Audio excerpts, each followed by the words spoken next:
This is Radio Ecoshock with Alex Smith.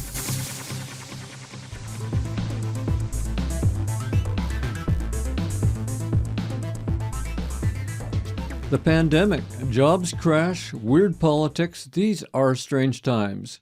If we're all twisting into a new society, maybe, could it be better? Right up to the minute comes out a new book from respected economist Dr. Tim Jackson. It is called Post-Growth, Life After Capitalism. Tim Jackson is Professor of Sustainable Development and Director of the Center for Understanding of Sustainable Prosperity. After serving as economist advising the UK government on sustainability, Tim's book Prosperity Without Growth made a bit of a splash and made a few people cranky. Oh, and Tim's other hobby is writing plays for the BBC. Tim Jackson, welcome to Radio Ecoshock. Alex, it's a huge pleasure to be with you. Well, the book is not what I expected. There are no formulas and balance sheets in here. You're an economist, for God's sake. I wanted your solution for the future. Instead, we find a box of lives and what life means. But maybe that is what economy really should be about. Well, I think that was part of the point that I was making. I mean, if you want those solutions, they're kind of hidden there in post-growth. They're much more explicit, actually, in Prosperity Without Growth, the book that you mentioned, which was written for a policy audience. It was written, as you said, for the UK government. And indeed, it did ruffle a few feathers because it dared to think about questioning economic growth. One of the strange things about that book was actually not how poorly received it was by the government that it was written for, but how well received it was by a much wider audience who didn't really want formulae, didn't even sometimes want charts and figures, didn't need to understand economics as a set of equations, but could understand economics as a set of stories. And that's really what I tried to do in Post-Growth, was to tell some of those stories and to relate them to human beings and to provide what I think is this enormous resource, a resource of the thinking of generations of wise women and men who could actually help us at this point in time to shape an economy that's fit for purpose and give us some sense of our journey out of the crisis of the last year. Yes, it's time to call the ghosts of our elders. We're in trouble. I guess you could put it that way. And sometimes the very real presence of our contemporary younger generation, who I also call on from time to time in Post-Growth. In 2010, you delivered a TED Talk. I don't know if you're aware of it, but you got over 200,000 views on YouTube on that, and it's still building. I think actually on the TED site itself, it may even be more than that, because TED sort of embeds itself in various different ways. Yeah, it has had a lot of views, and it's quite strange that people still like it, talk about it, and refer to it. And it was in a way, that TED Talk, I was trying to do a very similar thing. I was trying to kind of make our dilemmas accessible to people and to relate it to stories about our lives, and to offer people an alternative, a sense that there is actually a way to build progress, social progress, in a sense that's meaningful for ordinary people everywhere. Well, for me, your book came out like one of those fire alarms that has a glass door and a little hammer hanging on a chain beside it to break open in case of fire. Because now, after an economy that was wrenched out of shape and a heartbreaking pandemic for many people, and nothing done about the climate, the alarm is going off, and it is time to wake up. And we repeatedly fail to respond. Do you think we're stuck in a kind of state of shock, almost like a medical shock, where people don't react after an accident? I think it is a little bit like that. It's a little bit like a kind of post-traumatic stress disorder in a way. I mean, there was a series of different kind of stages of that. I think in a year ago, or just over a year ago, when the WHO, the World Health Organization, declared a global pandemic, and governments kind of rushed to respond to that. We were thrust very quickly into a very strange world, one that we didn't recognize, one that our parents didn't recognize, one that had not been seen really, probably in at least 100 years, and one in which we had to respond, I think, from a position of weakness, and that weakness to me was something that I wanted to explore. Why were health systems so unprepared for a pandemic like that? Why were our lives organized in a way that made us particularly vulnerable? Why was it so hard, in fact, to protect the livelihoods of the very people who saved our lives, the nurses, the distribution workers, the carers, the cleaners, even at times in a pandemic that spread itself through the surfaces that we touched. And these were the people whose livelihoods had become less and less secure under capitalism over several decades. And to me, that's the point in a way that I want to really bring through as a lesson from this dreadful and often tragic crisis, is that we must and should and indeed can do better in protecting the livelihoods of people who are absolutely central to society, people who in some sense capitalism just forgot.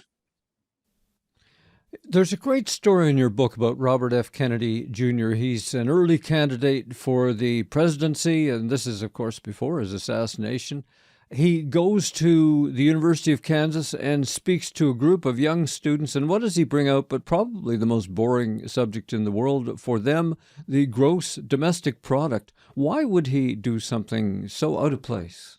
That really fascinated me, that story. Why on earth was he talking economics in the first speech of his presidential campaign? Why was he talking about an indicator, this kind of arcane indicator of economic progress in a speech that was supposed to thrust him into the highlights of a quite difficult presidential campaign, because he was standing against an incumbent Democrat president at that time? And the understanding that I had of this, and I traced it through, I followed up actually the person who wrote that speech, a man called Adam Volinsky, and asked him about the circumstances of that, because I was absolutely fascinated by it. Those words that he wrote about the GDP have become a sort of a flagship speech in some ways for people like me who've been thinking about growth, thinking about the economy, and in particular thinking about the conflict between our economic expansion and the finite nature of our planet, because he articulated exactly that point in 1968, 53 years ago, in a presidential campaign. So I've been fascinated by that speech ever since a recording of it was unearthed from a basement in the university, I think 20 years ago or something. And what Adam Volinsky told me when I was asking him about it was that it spoke to absolutely core concerns that Kennedy had at that time, that he did have a love of the environment, a love of nature. He spent a lot of time in nature as a young man, that he had an absolute concern about social inequality and about the dreadful poverties of not just of material affluence, but actually of meaning and purpose and dignity in America. And he spent a lot of time in that campaign, going around the country, looking at those circumstances, identifying some of the causes of that poverty, and talking to the people who were not the rich and powerful, not the good and the great, not the famous, but actually the ordinary working people of America, and understanding the nature of the malaise that was affecting society at that point in time. 1968 was a tumultuous year. It was comparable in many ways to the year 2020. And Kennedy was an extraordinary presidential candidate. As you mentioned, it was an ill-fated campaign. He was assassinated on the evening of the California primary on the 4th of June. And that promise that he held out of a different kind of politics, a different kind of progress, a real sense of connection to people and a protection of our planet, that had to go into recess for quite a long period of time, partly because, of course, he was cut short in his prime. But it remains, for us today, it remains an extraordinary example of vision and foresight, and has much that could teach us how to, not just how to survive the pandemic, but how to tackle the issues that we face in relation to the environment. Ah, the America that might have been. You have a serious reputation as an economist in the UK and globally. Are colleagues in your field coming around to Herman Daly's view that the economy is, quote, a wholly owned subsidiary of the environment?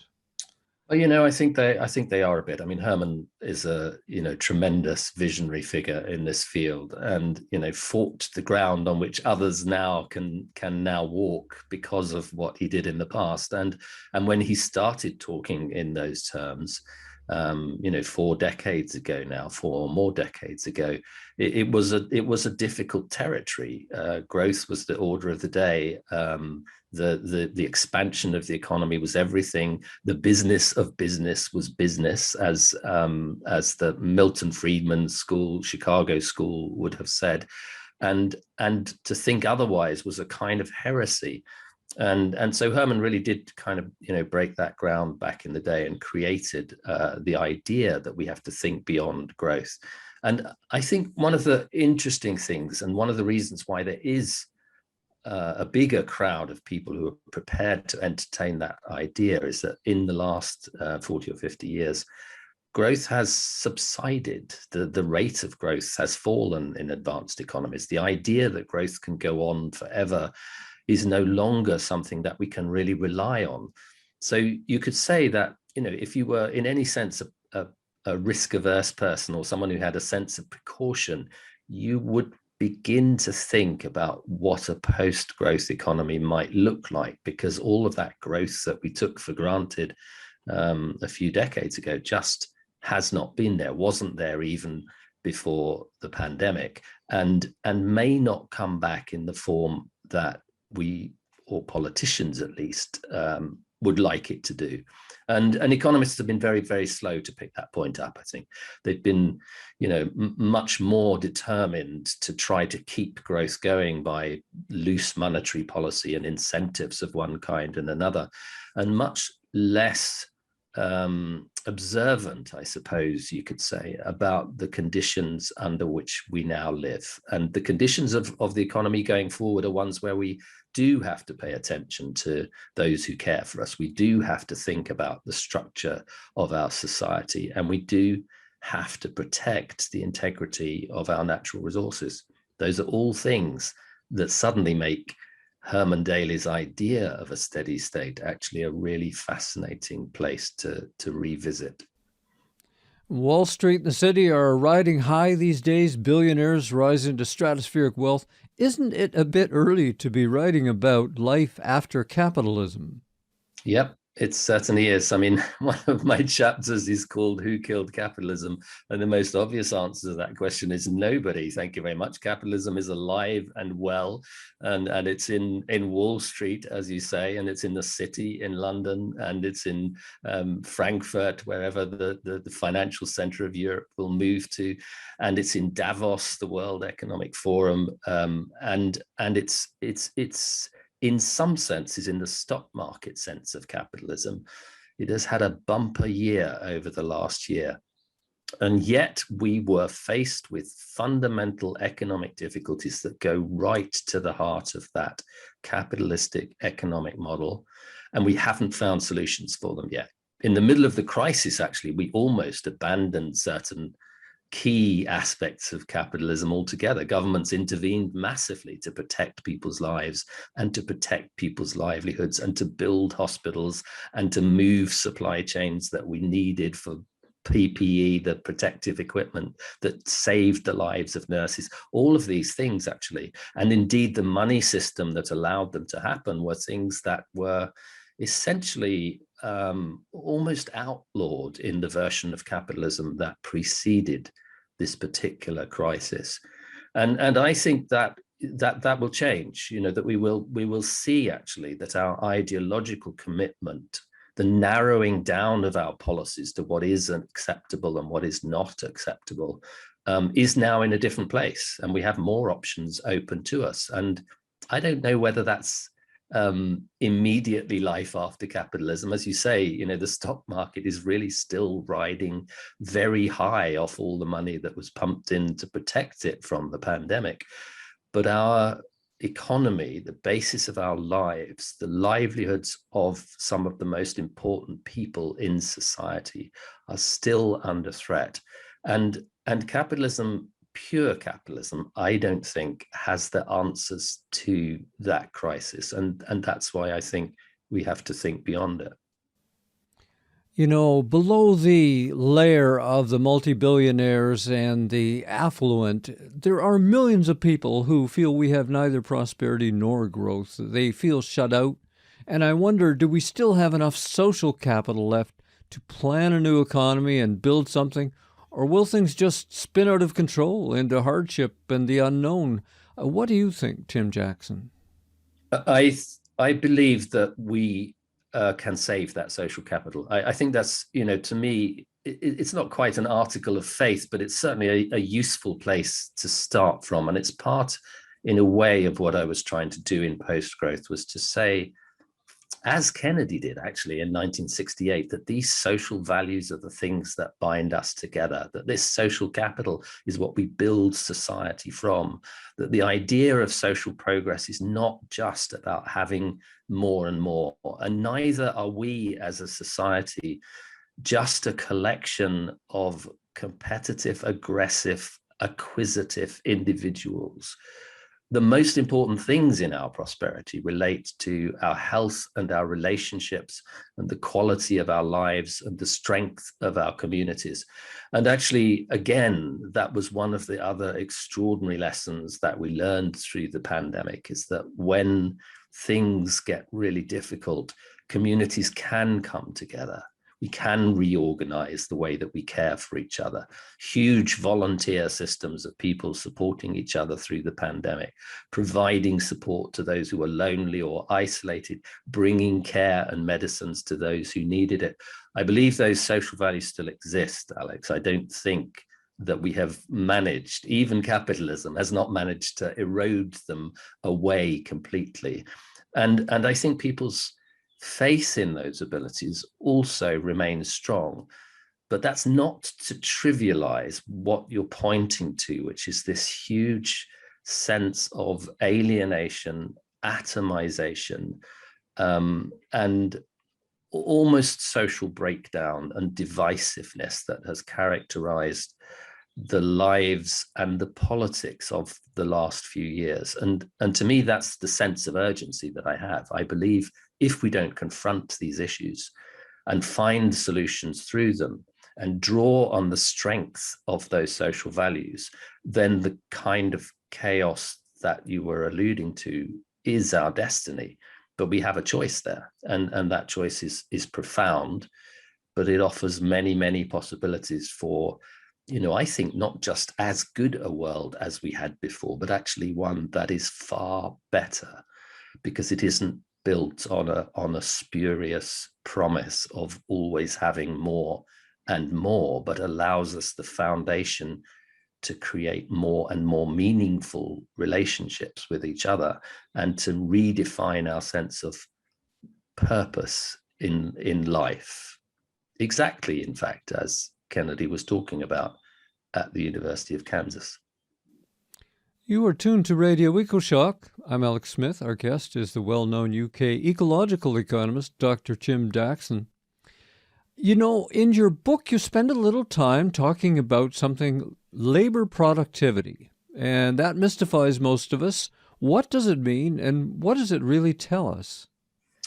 Yeah, it is a really important thing, and it's an economic concept, and it's not that easy to grasp, and yet somehow we see its implications all around it. So labor productivity is a measure of how much output, economic output, you can produce as a worker in each hour of your time.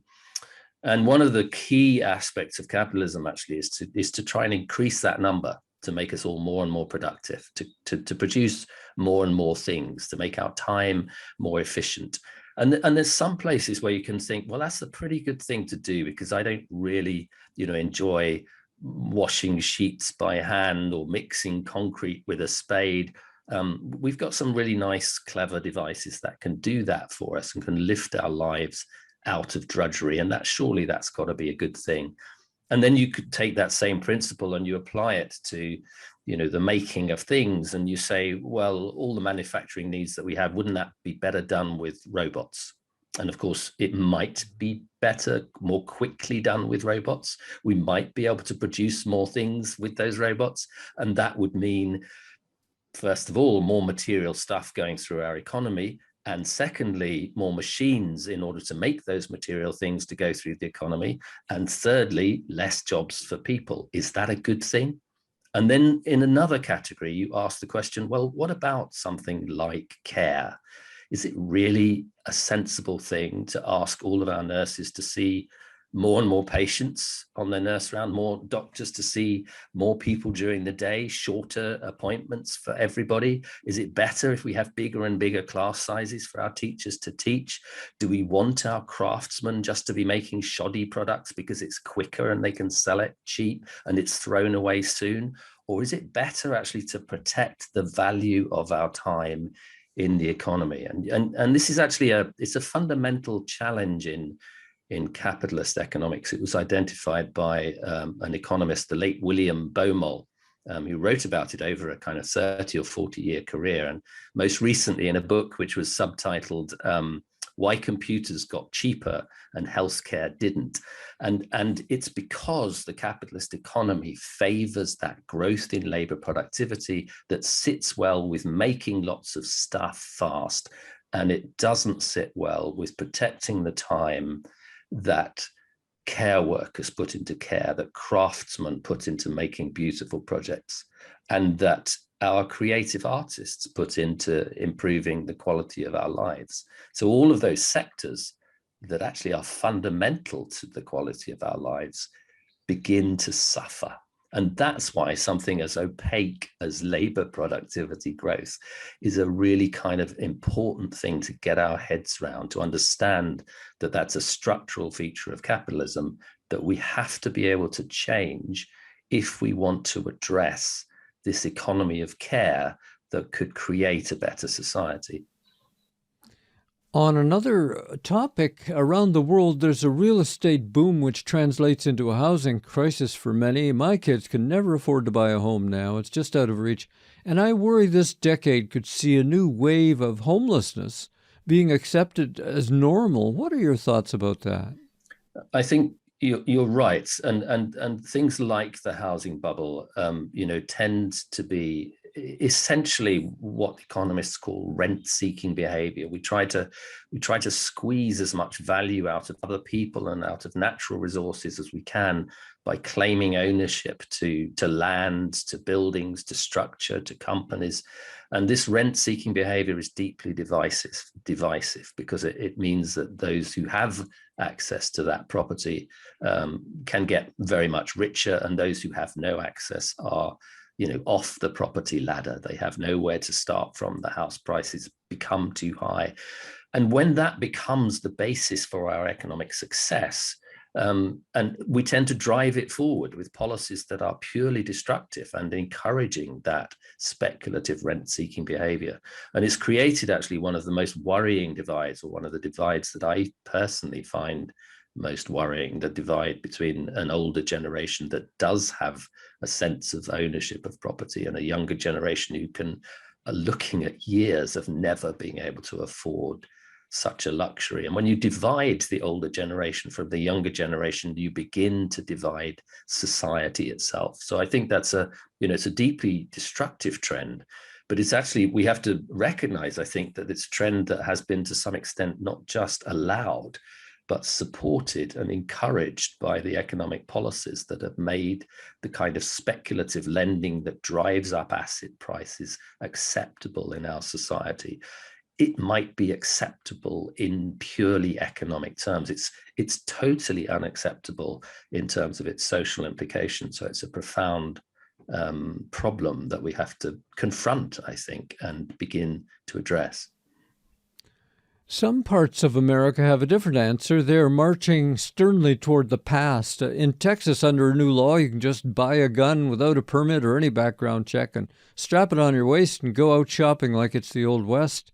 And we see leanings towards more authoritarian governments in some Eastern EU states even. So I'm wondering, if we try to go back towards the past because the future seems impossible, how does that work out for us? I don't think it works out well for us. That's my fear, and to some extent, I would say that much of my work is motivated by that fear and by a sense that there is actually a much better world. There's a better sense of prosperity. There's a better sense of who we are as human beings that doesn't see us as purely competitors in a vicious struggle for existence, but sees us as collaborators in the relationships that form society. And that actually, through that different vision of ourselves, I believe we can achieve a better quality of life, a richer quality of life. It may not be one in which everybody can aspire to be those billionaires that you spoke of earlier who have profited so well from the crisis. It may not be a world full of Elon Musk's and Jeff Bezos's. It may not be a world in which we all consume and see our sole purpose as being consumption.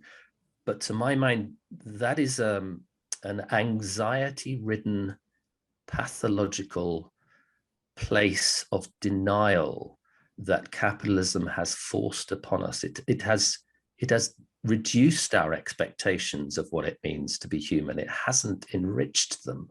And I feel profoundly that actually, beyond what appear to us to be limits in terms of material things, there is an almost unlimited territory in terms of the expansion of the human spirit, of human potential, that we can access actually quite profound states of satisfaction through activity, through engaging our skills in meeting challenges, through being fulfilled through our work and through our relationships, and sometimes even through very simple activities like exercise and contemplation and meditation.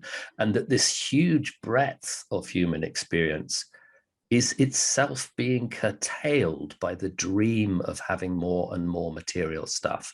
And while that dream is, it's very understandable, and it's particularly understandable for the poorest in society, after a certain point, it just leads us astray, and it becomes a distraction from this richer land, which I fully believe actually is the ultimate goal of human progress, to expand our potential, to expand our horizons, to expand our consciousness, to expand our care for other people, and in doing so, actually to find out what it means to be human.